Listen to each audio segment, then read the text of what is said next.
Hello and welcome to Inland Empire Alive, bringing you issues, events, and perspectives from throughout San Bernardino and Riverside counties. I'm David Brady, and in today's show, I'll welcome Deb and John Matley to talk about San Bernardino's upcoming Community Ho-Ho Parade. That's today on Inland Empire Alive.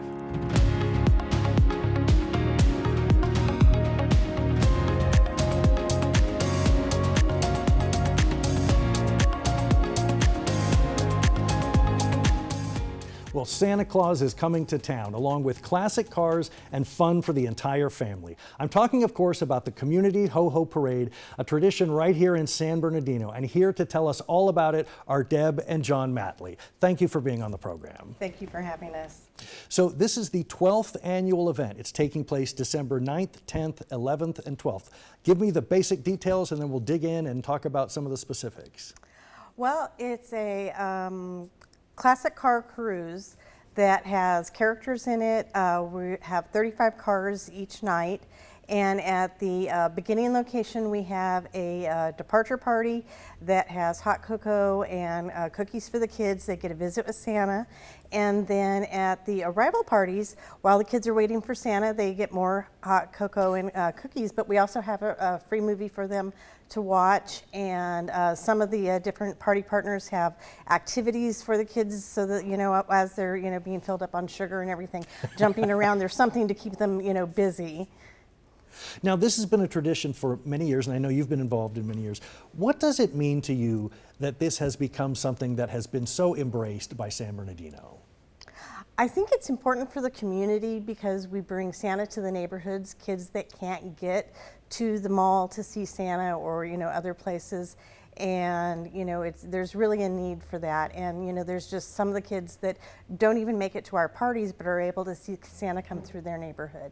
Well, you make an important point. I was thinking, in preparing for this discussion, the community Christmas parade is such a part of American life. You think about all of the movies, it's part of the plot, that small town feel. And San Bernardino is by no means a small town, but it must be very satisfying to keep that tradition going in an era where a lot of those traditions are, it's just something you watch on television. Generations of families that have seen the parade back when the fire department and police department ran it. And when they canceled it 12 years ago, we had taken it over. And you see, we're starting to get, that generation that saw our parade as children bringing their children. So it's an important thing. So you mentioned some of the things people can expect, 35 different classic cars a night, and this is over 4 nights. What goes into selecting the cars? I would imagine it's got to be a heartbreak and sort of the ones you got to say no to. What are you looking for? They're not all vintage. Sometimes they're a little more modern. What kind of criteria should people, expect to be, held to? Do you want me to take this? Yeah, go ahead. There's a lot of logistics in that as well as everything else. Obviously, this is a almost like a show presentation, right? Sure. So this is about it's entertainment. It's about community. It's about bringing something interesting into the community. So we're looking for cars that in and of themselves are interesting. It's very important that they decorate with lights because it's a light festival type thing, right? But you also see some cars in there that maybe aren't classics, and most of those have special purposes. They're in there for a particular reason. We have characters in convertibles, and they don't necessarily want to sit behind the car that's got the 1930s emission system in it. So you see some of that going on. But we also have the San Bernardino Fire Department usually puts a fire engine in. Great for letting people know we're coming down the street, right? We've got some support vehicles. We got vehicles. Juan Pollo from the very beginning has been very supportive of this parade, and they usually put 3 or 4, and that includes sound cars, provide music for the parade. So, but then for people who want to join, we open it up for about 4 weeks each year. Open application system, and when they submit them, we're looking for things like how are you decorating a car, what kind of car it is. Does it fit within what we're trying to do in terms of making a beautiful presentation for the community? Similar, how do you choose the route? I'd imagine, there's got to be a tug of war, and what does it go by? And I know there's practical considerations about traffic and road closures, and how do you please everybody? You don't. It's that simple. The city of San Bernardino is 60 square miles, and we do 15 miles a night, which is 60 miles a parade season. So obviously we aren't able to get in front of everybody's front door, stoop. So the important But you maybe thing, wouldn't want to because of the tie-ups that would cause. I mean, that's a factor too. the police department has asked us to stay off major roads so that we aren't, causing, traffic jams and stuff like that. But, we try to go past places that people can park to come see us on the route, so schools, parks, that type of thing, where there are, our parking lots where, they have access to be able to see us, or they can, wait for us at, one of our parties. When we come back, we'll have more about the Community Ho-Ho Parade with Deb and John Matley after these messages.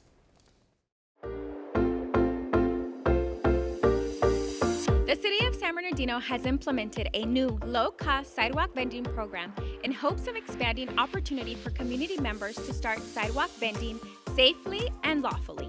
We want everyone to have access to the economic benefits that sidewalk vending brings, but we want to make sure that our sidewalk vendors know the do's and don'ts when it comes to our city. We must make sure that vendors are keeping our residents safe by following general health and safety standards and by following all city rules. Like, did you know to legally sidewalk vend in the city of San Bernardino, you'll need a seller's permit? What about the $1 million general liability insurance that you are required to have? Don't let this scare you. When all is said and done, the cost of the annual permit will either be $64 or $154. We want to help in every way we can when it comes to vendors lawfully running and growing their small businesses. But those who operate without the proper permits can and will be cited. Citations can run anywhere from 100 to a misdemeanor, and repeated violations can result in the confiscation of items needed to sidewalk vend. We do not want this to be you. So, if you have any questions or concerns regarding the new sidewalk vending program, please call us at 909-384-5035, where staff will help you navigate your way to becoming a safe and permitted vendor in our city.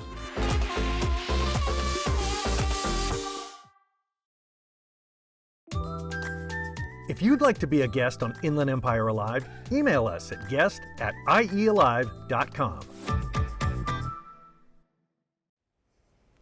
I'm talking with Deb and John Matley about the Community Ho-Ho Parade, the upcoming tradition taking place in San Bernardino on December 9th, 10th, 11th, and 12th. I want to make sure people know where they can find out all the details. They can go to hohoparade.com. You're also on Facebook, Instagram, and X. Are there any special surprises people can expect this year? Any changes from last year? It's pretty much same routes. There's a few tweaks here and there, and our route maps will be on our website so that everyone can take a look at it. And last year we instituted a new route or mapping program so that they can actually drill down and they don't have a fuzzy picture. And I'm getting tons of messages about, are you coming here? Are you coming there? Where would you like to see it go in the future? I mean, obviously it has grown tremendously in these 12 years since it was revived. Are there plans for the future? Are there visions? I mean, at some point you might have to pass the baton. Where would you like it to sort of end up when you finally pass it on? I am looking for that person. I have had a couple people that I've had my eye on, and they have other plans. So, but we are bringing new people onto the board that are younger, that are learning the ropes, so that they can take this over, because I want to see this going well beyond our era. Tell me a little bit about the level of support you receive from the community, and let's give a shout out to some of the sponsors and your supporters, and kind of what role they're playing in putting this on. We partner with Parks and Recreation. Sure. That's why we're in the city parks and that type of thing. ERLM has been a sponsor all along. Express Printing, Wizard Restorations. They always do our candy canes. So, that's very important. Santa has to have his candy canes. And Reconnaissance, is often sponsored, our Santa car, because, it's interesting. You get all these beautiful cars, but everybody wants to fill their cars with their grandchildren or their children. Sure. And so, Santa needs a car. So we actually started, renting a Mustang convertible every year so that Santa has, his car. And so, you have to come up with sponsors that help, provide all of that. And then we have our party partners who, so the parties, the beginning and end parties are put on by partner organizations. Several of the neighborhood associations and the Historical Society sponsors one down at the Railroad Museum. We have First Christian Christian Church. Church sponsors one up on the east side. Western Region Little League is involved. Yeah, has them, and then like I said, a number of the Neighborhood associations. associations. And then the city sponsors our arrival point on Wednesday nights down at the Court Street. And then I'll just throw it out there, rain plan? That we have one rain night, which is Friday the 13th. Okay, so good that you're thinking of it, but let's all cross our fingers. We have used it a couple years. Okay. For you, when you think about Christmas traditions that you lived through as a child, how important is it for you to pass those on, as you say, to another generation? I think it's really important because, you sit there and, I'm in the front car usually because I'm telling the motor escorts where we're turning on the route. And, you hear them before you see them, the screams, and then you see the kids bouncing up and down. And, it's just really heartwarming to know that you're touching that many people through a very simple act. In terms of making this a multi-day event, are there things that change from day to day? Like what can people, like how do they choose which day they want to view? Or what changes from the different dates? Other than the route? Well, there's the route. Are the parties slightly different? The parties basically are what the party partner wants it to be. We don't put a lot of requirements on them other than it's, family friendly. The movies change on Monday, Tuesday, and Thursday. When we come into Court Street Square on Wednesday, they have the, skating rink and all that going on, so there isn't a movie at that location. So the movies change, and then, different party partners have stuff going on. I know that, in the past we've had some that have had bounce houses, carriage rides, that type of stuff. So, we always note that on our website on the, day of, what's going on each day. Well, I want to make sure we tell the folks the website again. It is hohoparade.com. Deb and John Matley, thank you so much. Thank you for keeping this tradition alive, and happy holidays. Thank you. Happy holidays. Thank you for having us.